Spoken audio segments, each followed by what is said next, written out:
कैसय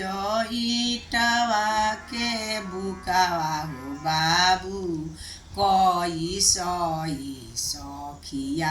सलेहरी हो बाबू कैसई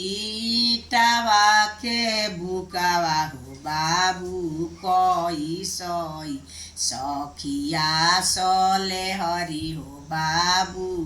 नवसई सखिया सलेहरी हो बाबू हजार सई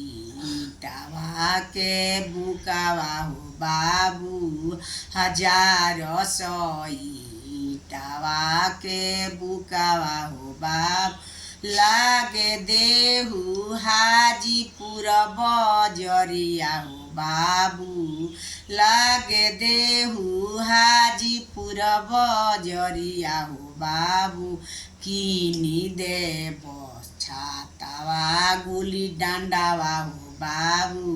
किनी देहब छातावा गुली डांडावा हो बाबू तहारा लागी छातावा गुली डंडावा हो बाबू तारा मैया लागी किनी देव चुचुका सना हो बाबू तारा मैया लागी किनी देव चोलिया हो बाबू